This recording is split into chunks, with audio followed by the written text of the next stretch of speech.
Estamos de volta para o segundo bloco, conversando com o senador eleito Márcio Pittá e com o deputado estadual eleito Roberto. Narciso vai formular uma pergunta, só lembrando que daqui a pouco também a gente vai entrar na questão de composição do governo, já que o governador eleito Gladys Cameli tem falado que ele não assumiu compromisso com ninguém, que está muito à vontade para a escolha do secretariado. A gente vai saber a posição deles e dos partidos, do partido que representa. Roberto, a gente tem que reconhecer, pelo menos quem analisa, quem estuda alguns aspectos da atividade política no Brasil, que a escola mineira é uma das mais inteligentes e mais adequadas. E lá em Minas se diz que é melhor bater num governo do que ter 10 secretarias nele. É verdade.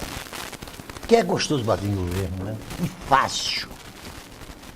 Você até agora vinha crescendo e aparecendo, batendo em 2 governos, na Prefeitura de Rio Branco e no governo do Estado. Você agora vai ter... Representa um governo. Você agora não tem mais essa oportunidade de crescer batendo no governo. Qual vai ser o seu novo discurso? Bom, Narciso, você falou muito bem. A escola mineira, ela é protagonista tanto na política quanto na área jurídica, que é um dos tribunais da onde a gente mais respeita as decisões do país. A escola judiciário mineiro, né?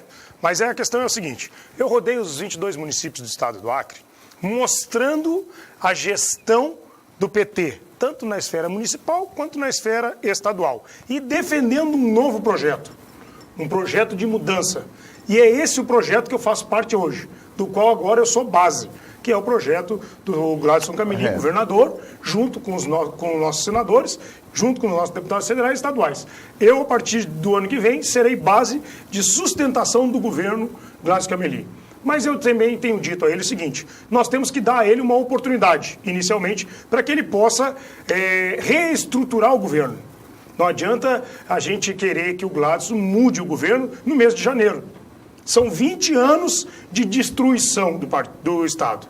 Agora nós temos que reconstruir. E eu quero ser base de sustentação para essa reconstrução.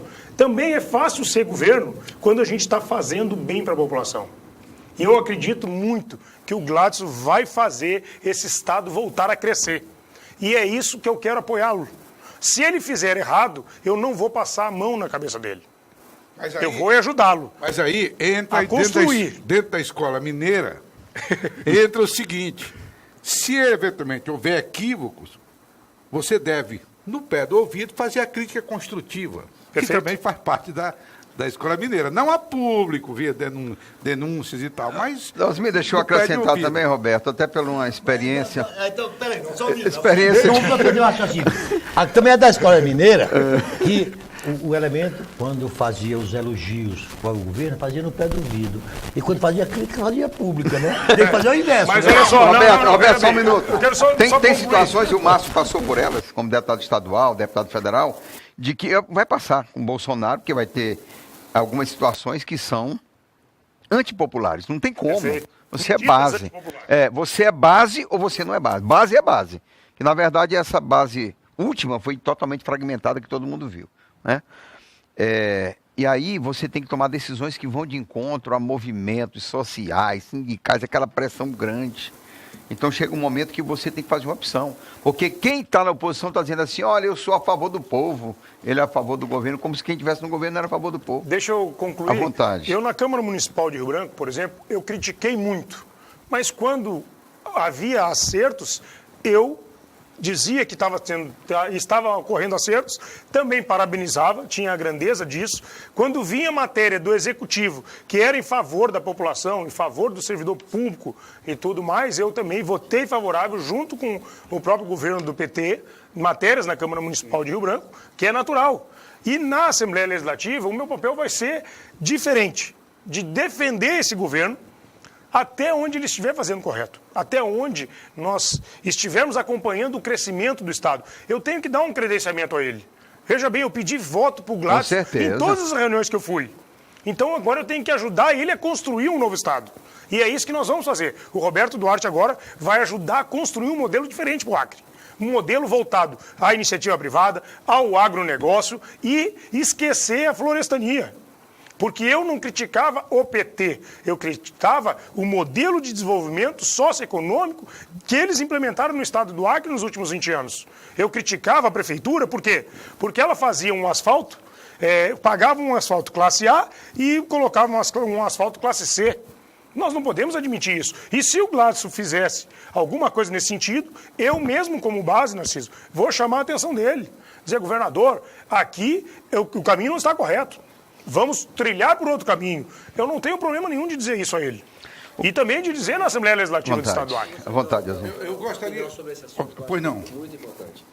Primeiro, eu quero parabenizar a fala do Roberto. Eu preciso ter cuidado com o que a gente fala, pode ter interpretações outras. O MDB cresceu muito nessas eleições. Já era grande no Acre. No Acre. Nacionalmente, o PSDB também se arrebentou todo. Grandes partidos aí se arrebentaram. Todos. Até porque o PSL, que tinha 6, foi para 52, então para crescer no lugar de alguém. Mas aqui no Acre, o PMDB já era grande.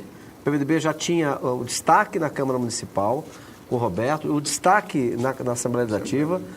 2 deputados federais, o Flaviano com toda a sua bagagem, maturidade, experiência de vida, de gestão, e a Jéssica, que foi a surpresa positiva, uma revelação importante na Câmara Federal.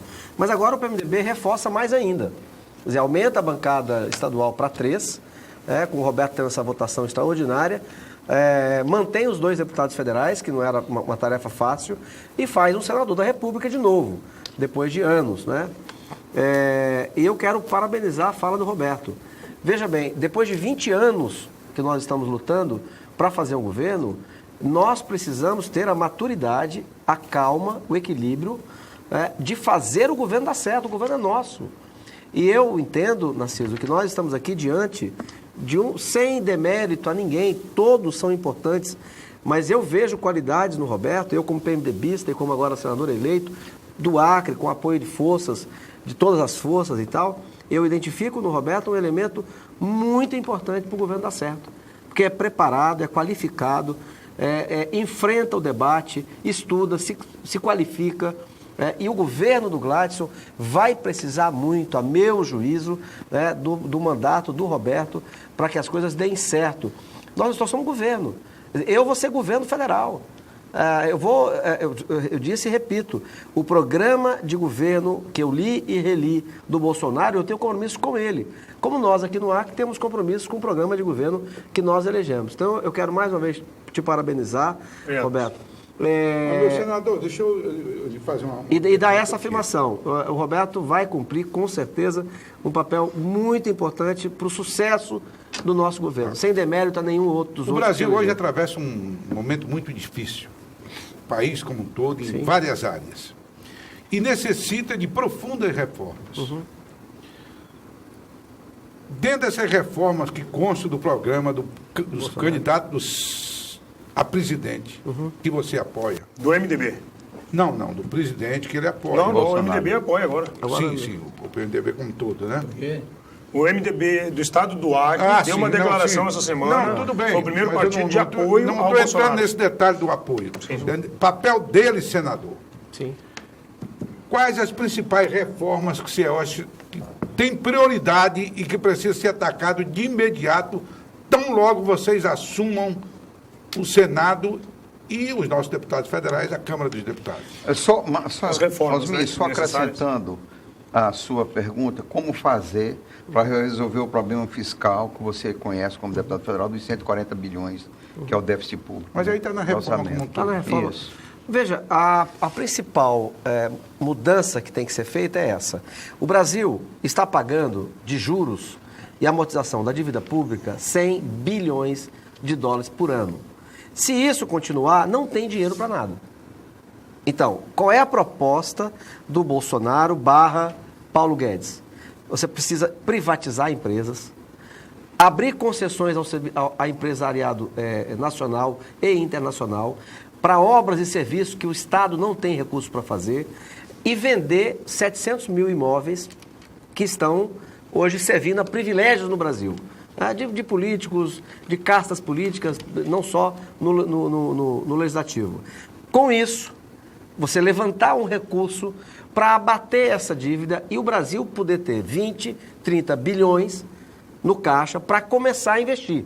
Então não há mágica, não há milagre. Ou faz isso, ou o Brasil não sai do buraco em que ele está. E nisso entra também a reforma da Previdência. Você não pode continuar tendo... E aqui fala alguém que já foi deputado estadual, fui deputado federal 2 vezes, e não tenho pensão nenhuma.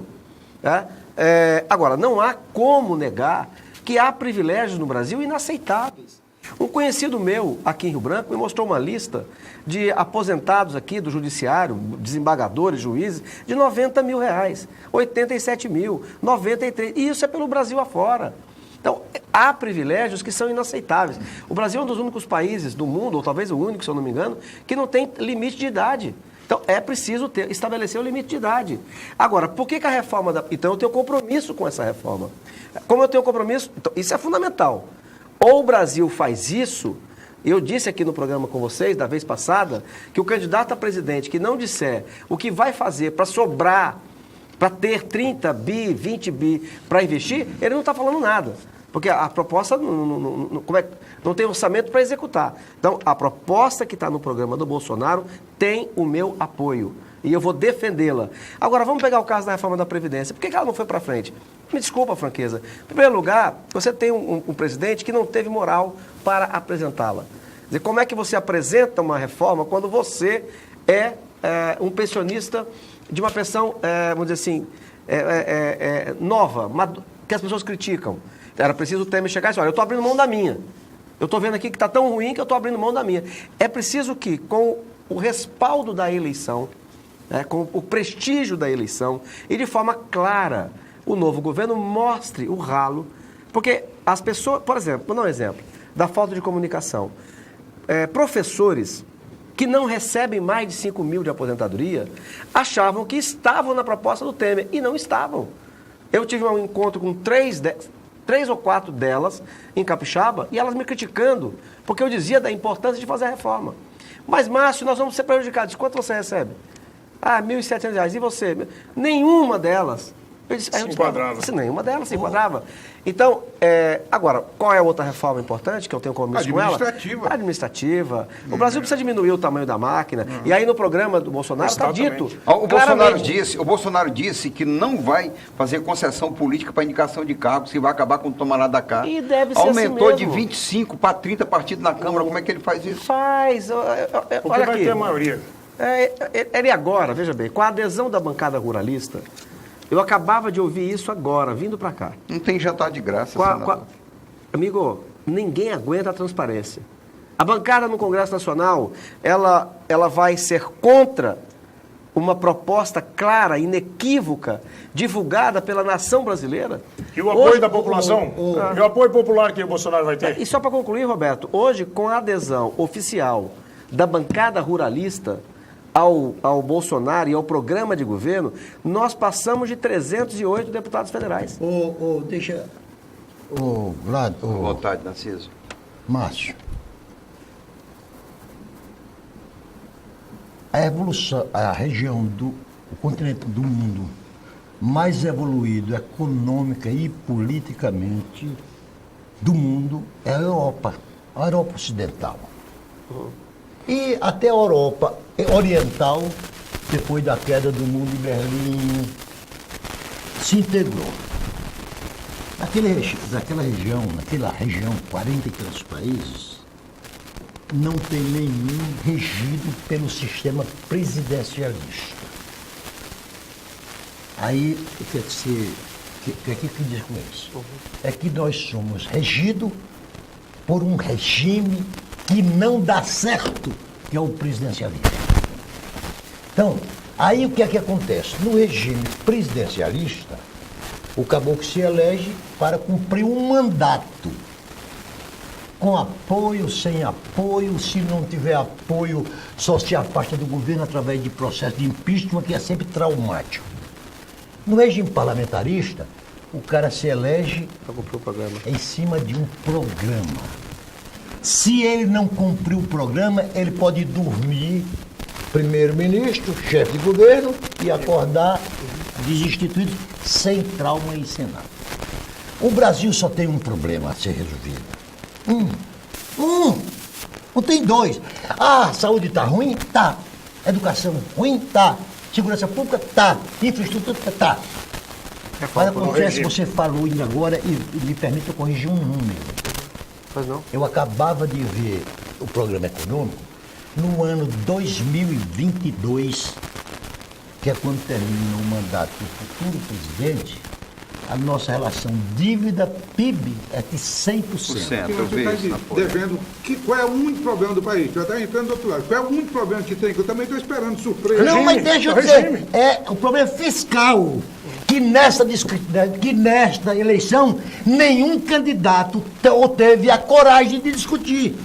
O que eu tenho visto agora é que todos os candidatos vão baixar o imposto, ou diminuir a receita, e aumentar a despesa. Então, o que significa dizer que o problema fiscal desse Brasil tende a se agravar. Pronto, é isso que eu quero dizer. Entendeu? Foi a pergunta que eu abordei, os 140 bilhões. Eu vejo diferente também. Você não vê bem. Vê bem não é ver tudo, é ver o que os outros não veem. Você não está vendo o problema. Nem sempre você pode baixar o imposto. você vê também. Baixar o imposto não é a solução de tudo. Vai lá, Roberto, vamos lá. Você tende a exagerar sempre nas suas colocações verdadeiras. Então é isso. Baixar o imposto Roberto. não é a solução de tudo. Eu acho que o Márcio colocou bem anteriormente. É redistribuir o modelo de sistema tributário do Estado e do país. Hoje, por exemplo, o Estado do Acre, nós temos 57 órgãos com status de secretaria. 57, onde a gente pega autarquia, pega secretaria, fundação, não sei o quê. É um pouco mais, mas tudo bem. O cálculo que eu tenho são 57. São 67. 67.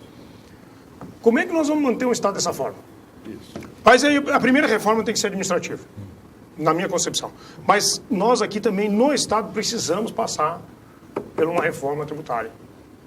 Sim. Nós aqui necessariamente precisamos passar por uma reforma tributária. Sim. Que às vezes vai prejudicar uns e talvez seja uma medida impopular. Aí como o Narciso perguntou, como é que você vai atuar? Sim.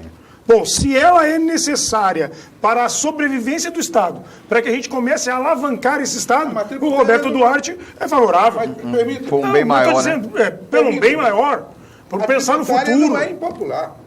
Ao contrário, porque a tributária, a reforma tributária, beneficia a reforma administrativa.